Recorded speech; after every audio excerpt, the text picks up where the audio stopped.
Actually, wala naman sana sa plano namin yun. Kung hindi kami nakaranas ng isang company na biktima kami. At the same time, yung company na hanggat sa ano lang, panghigop ng pera tapos wala na. So, na-realize namin na may mga ganun pala na mga network company. So, syempre, galing sa isang company na kilala sa buong Pilipinas, hindi lang sa Pilipinas, pati pa sa ibang bansa, giant company, tapos nasisira yung pangalan ko doon. Kaya ang naisip ko na kami na lang magtayo para makontrol namin yung kumpanya. Kasi ang mahirap kasi pagka na-timing ka sa company na walang puso sa mga tao yung may-ari, lalo na yung presidente. So, ayaw na namin na may mga mabiktima pa sa ganun.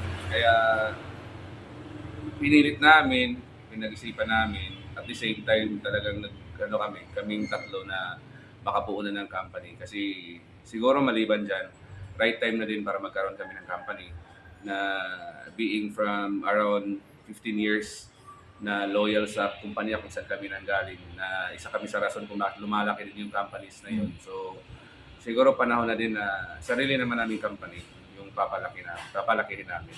At the same time, at least kami naman yung mas maraming tao na matulungan sa pamamagitan ng business na tinatayo namin. So kaya sinusigurado namin na maganda yung marketing plan, maganda yung products. Kasi wala namang negosyo na walang products.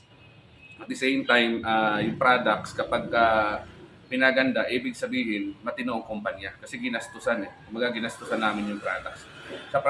Sa products kasi yung malaking capitalization. So malalaman mo yung isang networking company na hindi matino at the same time yung objective nila is manghigop lang ng pera kapag hindi nila pinahalagahan yung product. So, tapos bakit naman pinaganda namin ang marketing plan? Kasi gusto namin na maraming tao yung makapag-enjoy na masarap pala ang buhay sa networking. Kaya nga pinoprovide namin yung marketing plan na pro-distributor, syempre pro-company din, kumbaga meet halfway. So hindi lang si company yung matutuwa or masiyahan sa marketing plan, hindi din pwede si distributor lang kasi paano na lang si company, so meet halfway. Parang perfect relationship siya. So magatagpo sa gitna na both sides are kumbaga masaya. So yun ginawa namin, kaya kahit nagsisimula pa lang si DCS, ilang months pa lang, may mga nag-enjoy na sa mga pa-incentive namin sa lifestyle rewards namin. Kunyari, nagsha-shopping ng Lacoste na libre. So, Boracay, iPad. So, ngayon naman, dito sa Cagayan de Oro, may nakapagpalabas na ng kotse. Kasi kahit part-time siya, lagi siyang top 1, top 2 sa bawat ranking na kumbaga monthly ranking, pati sa overall ranking nung ilang months. So, doon namin na-realize na marami na din, kahit nagsisimula pa, marami na din kaming mga taong napasaya. So, going to the goal na maging international, syempre wala naman talagang kumpanya na hindi naghahangad. So, sa ngayon, meron ng ilang countries, Hong Kong, meron na tayong Oman, Riyadh, basta Saudi area, tapos meron na sa Dubai. Pero mga ilang tao pa yon, meron sa Australia. Pero syempre, kailangan pang trabahoin yun.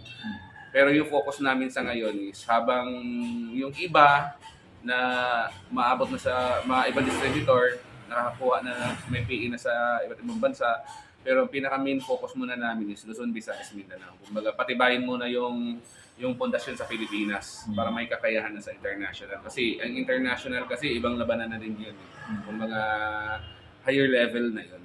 So, sa mga nakakapanood ng video na to, kung sa tingin mo nangangailangan ka ng business opportunity, kung sa tingin mo yung income mo ngayon is hindi sapat, siguro might as well tingnan mo yung company namin, tingnan mo yung marketing plan namin, yung products, yung kitaan, para kung sakali nagustuhan mo, sakali kumbaga makakatulong sa iyo, gawin mo habang nagsisimula pa yung kumpanya.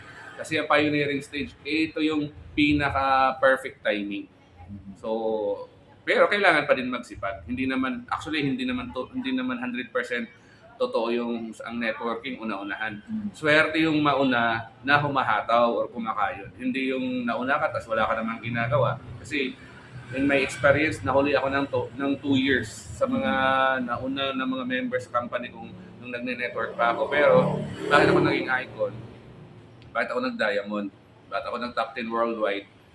Bakit ako nag top 3 Unilevel worldwide? Kasi, kumbaga yung sipag nila, dinodoble-doble ko para malampasan ko yung mga nauna. So, pero, syempre, balikan natin, maswerte yung mga sasabay ngayon kasi isa ka sa mga nauna. Ang kailangan mo na lang, siguraduhin mo yung sipag. So ayun. Have a nice day.